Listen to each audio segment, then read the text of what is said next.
Learn how to take your caring and giving farther with the Caring and Funding Podcast, powered by CAF America. CAF America, America's leader in cross-border philanthropy, helps corporations, foundations, wealth advisors, and individuals donate to charities around the world, ensuring that gifts are made safely, legally, and with the greatest impact. Now, the host of CAF America's Caring and Funding Podcast, CAF America President and CEO, Ted Hart. Welcome to this edition of the Caring and Funding Podcast. Most people, unfortunately, do not have a will. 69% of Americans die without having a will, and that is how most people who transfer their assets do so through a will. This podcast is for donors and their advisors who wish to ensure their assets are put to good use, to be put towards something lasting, something befitting your true legacy. In this podcast, we will share the step-by-step approach for donors and their financial and legal advisors to use and create a Legacy DAF. We will share details that should be considered in this process and important questions donors should ask before establishing any Legacy Donor Advised Fund. Joining me today is our Senior Vice President, Jesse Kraft. Jesse, let's start with some basic definitions. What is the difference between estate planning, which our listeners might be more familiar with, and legacy planning? Sure. So estate planning is a legal process through which you'd plan for the disposition of your assets after you're no longer here. And then legacy planning is the charitable process through which your values and your charitable work that you've done throughout your life lives on. Since we're focused on definitions, the same thing as legacy giving, estate planning, and bequests, where does that word fit in? Bequests are assets that are given in a will or a trust. As was mentioned earlier, legacy planning can include a bequest option, but a legacy donor advised fund, which is our primary topic today, secures more than just the transfer of assets. It secures your legacy with professional guidance in support of the charities and the causes that you care about most. You can fund your Legacy DAF through a bequest instruction in your will, and then these two vehicles can work in tandem with each other to secure your legacy. Back to the legacy giving and why should it matter to our listeners today for their own planning or for their clients' planning, depending on whether you're listening today as the donor or as an advisor to donors or both? Yeah, so legacy giving is the charitable focus of an individual's will, which comes from charitable bequests that they might designate for all or a portion of their assets left in their will.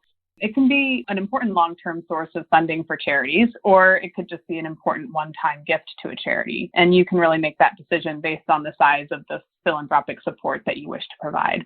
Many donors and their advisors may be thinking of the tax reform signed into law in 2017 that changed the tax benefits to estates for making such philanthropic gifts. What do donors and advisors need to know about that change in the law? The Tax Cuts and Jobs Act of 2017 went into effect January 1st, 2018, and it did a few things. It increased the estate tax exclusion from $5.45 million to $11.4 million. And the exemption for married couples under this new law is now $22.8 million. This means that a state under that amount would likely not have a tax benefit for this type of bequest, but it doesn't mean that you shouldn't be planning ahead or thinking about this type of giving in your will, because this particular act has a sunset provision, which means it will revert back to the 2017 exclusion amount when we hit the year 2026. Whether or not Congress extends this sunset or makes the change permanent is up for discussion and unknown at this point, but often the act of legacy giving is more about creating a sustainable charitable legacy that you can be proud of and that persists over time more than just the simple tax deduction to your estate. But still important to consider even if you currently wouldn't benefit under this Tax Cuts and Jobs Act. Very good. What are the questions, when answered, can lead to a really well articulated and designed legacy donor advised fund? Yeah, this is something we can really work with you on, but I think there are really 5 important elements of a charitable bequest that donors should consider when they're planning their Legacy DAF. First and foremost is the charitable purpose. What does my legacy plan say about who I am? What charitable goals are most important to achieve or to contribute toward in my bequest?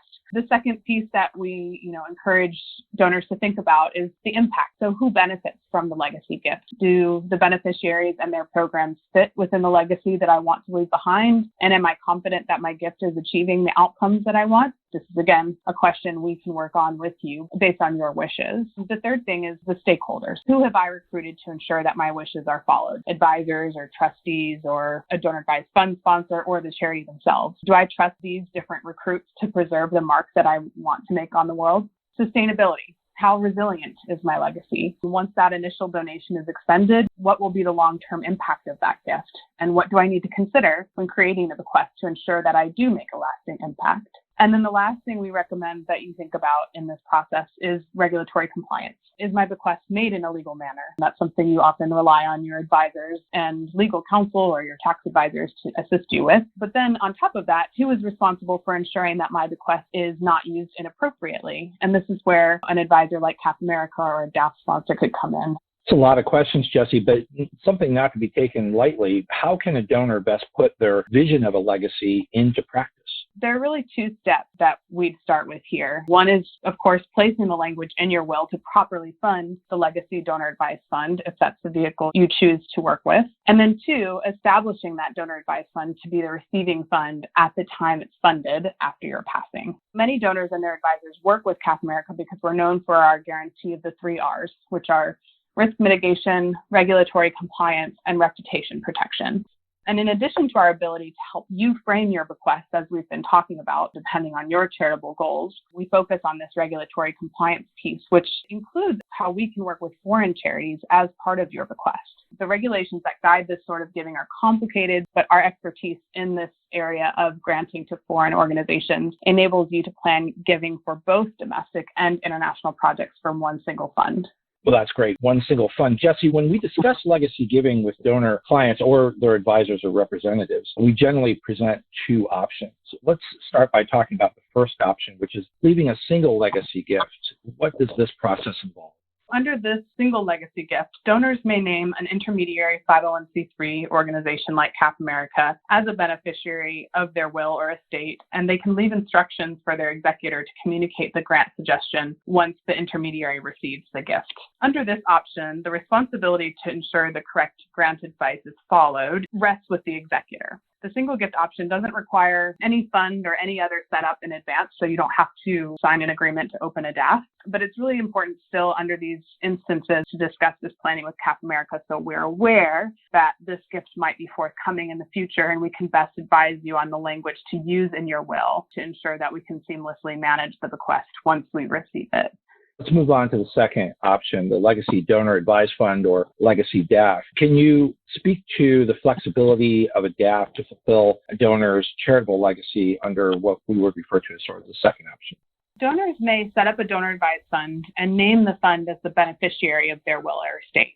And there are really 3 beneficial features of using a DAF for this purpose. One is at the time the fund is created, the donor will be able to designate a standing grant advice for the use of their donations that are made into the fund. The second piece is that the DAF remains inactive until contributions are made into it, at which point CAF America or the designated intermediary will carry out the standing grant advice. This actually can happen and be requested during the donor's lifetime, so donors can begin using the DAF during their life for their charitable giving, or it can begin in the event of their demise.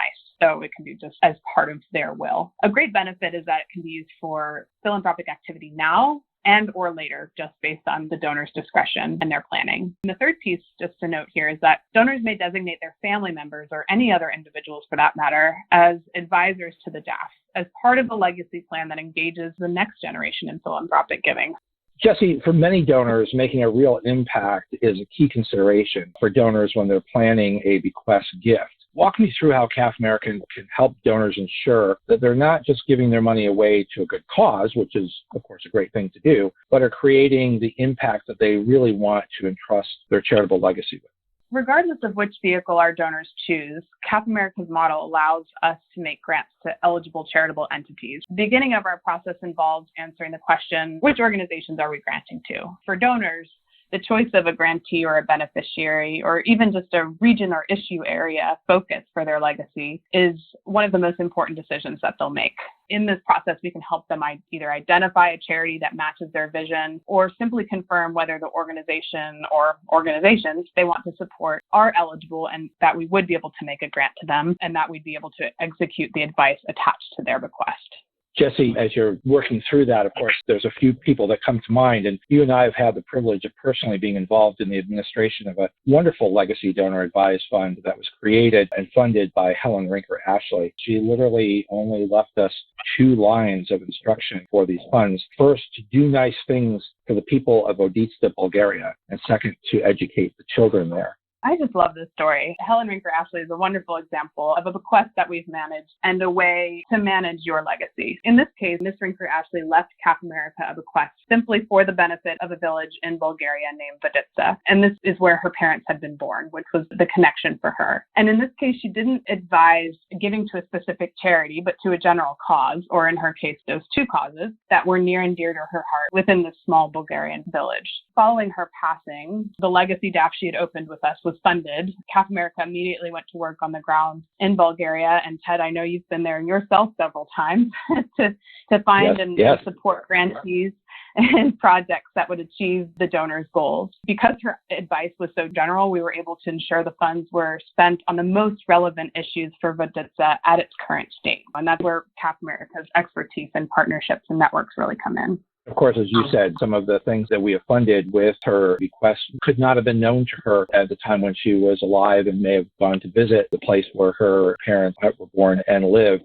For instance, at that time, the water system in Voditsa was working, but years later, with her bequest, they needed a new water system for the entire village, and we were able to fund that for them. That's a great legacy that she left, and of course, a wonderful example. Our work in Voditsa, as you know, continues today. I think it's important to address this notion of giving domestically and internationally with regulatory compliance. And from that perspective, what is the distinction here, and what do advisors and donors need to know about this sort of dual purpose legacy donor advised fund at CAF America? As I mentioned earlier, CAF America has specific expertise in giving internationally, and domestic giving is, of course, fairly simple if the organization is a registered charity. Even with a domestic charity, if the donor has specific goals for their bequest, instead of just making a general purpose grant, then CAF America can work with that organization to assemble a grant agreement for that program that both fits the donor's wishes as well as ensures that it works within the charitable mission and activities that the organization is already conducting. And then for international grants, the donor that aren't registered as charities in the U.S., the donor must also consider that they need to work with an intermediary that has the expertise and protocols in place to comply with the IRS and federal regulations that govern cross-border giving.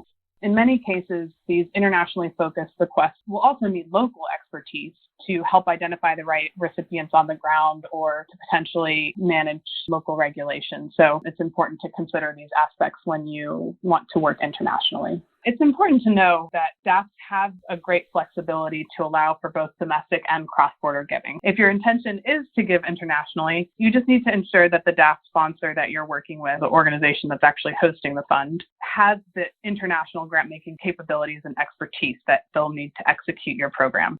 As we pointed out, establishing a legacy donor advised funds allows donors to more easily design, adapt, and target the impact of their donations. Some donors might want all of their money dispersed at one time, while others, like Mrs. Rinker Ashley, might want their charitable giving administered over a number of years or even in perpetuity. Are all of these possible from a single donor advised fund, all of these various options? Yes. All of these options are possible, and there are a few ways they could manage this. They could, one, disperse the entirety of the fund at a single time to a designated organization, and then the fund could close after that, if that were the desire. Or they could provide standing advice to that fund to make regular grants from the fund to a designated organization or even groups of organizations, so it can go to several charities, to create lasting impact through that invested DAF.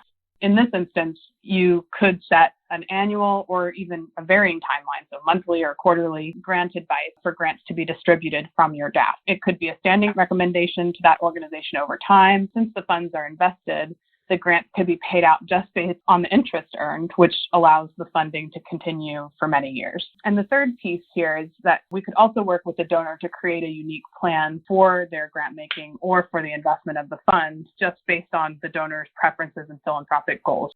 funds could flow through the donor advised fund directly to the advised charity. But now you're bringing up this option for an invested legacy donor advised fund. Can you share with our listeners maybe an example of an invested donor advised fund that is accumulating interest for the grantee's benefit in the long term? Yeah, so we have another great story here of a French artist, actually. His name was Mario Avati. He wanted to see his art form of printmaking to be continually supported after his death. As some of you might know, printmaking is very much a dying art, so he wanted to support this over time. His bequest of basically a grant of roughly $40,000 each year to a designated museum in France, which is really creating a lasting legacy. The fund itself accrues interest over time, which adds to the charitable funds available for disbursement. With a vehicle like this, the invested DAF actually can act as an endowment that can be established without needing to create a trust or a private foundation, and it's not subject to the lifetime survivor limits of a charitable trust or the reporting and disbursement requirements of a private foundation. Also, as I said earlier, CAF America continues to champion the donor's legacy without the need to recruit and maintain relationships with trustees or boards of directors. It's a bit of a simpler way to manage a long-term giving solution or to manage an endowment. This Legacy Donor Advised Fund is really truly a nimble mechanism for donors to be able to accomplish what they would like to accomplish. We've discussed two different approaches here. Mrs. Brinker Ashley had a concept for her philanthropy that was focused on a small village in Bulgaria and the children living there. She entrusted CAF America to fulfill those wishes. Now you're sharing Mr. Avati, who had a very specific cause in mind. He wanted to help keep a specific art form alive for future generations, and so he's entrusted that with CAF America to make sure that that will continue to happen. What if a donor or an advisor's client wants to name a specific charity, but they don't have a specific grantee or program in mind? Is CAF America able to recommend grantees or commit to making decisions about a specific program to fund at a time the bequest is received? And how does that sort of advisory work? Again, this is another important question to ask of your DAF sponsor that you choose to work with for your legacy, or whoever you're working with to manage your bequest. For example, in the Helen Rinker Ashley case, the donor specified only the town and a broad cause that they wanted to support. And we used our network on the ground and our expertise to identify those projects and the local organizations that have helped and are still helping to bring the donor's vision to life. Jesse, what if a selected grantee ceases to operate or is unable to use the funds for their intended purpose? How can this flexibility be built into a DAF agreement? Yeah, it's always important to consider the possibility that the recommended grantee could close their operations or cease managing the program you'd like to give to, or other factors that could hinder your bequest. It's always important to have a backup plan, and that's definitely something that you're able to write into the DAF agreement. Within the agreement itself, you could recommend a specific grantee with an additional clause that could be activated in the event that your recommendation is no longer feasible. It could really be as simple as noting that the fund should go to a similar issue area in a similar geographic region as your first choice charity if your initial recommendation can't be carried out. And then CAF America or your DAF sponsor could then identify that organization that best follows your wishes if the need arises in the future. Or that secondary recommendation could be something entirely different. It doesn't have to be the same issue or cause or even region. It's really up to you, and this is a conversation we could have with you as you're building your bequest or opening your DAF with us.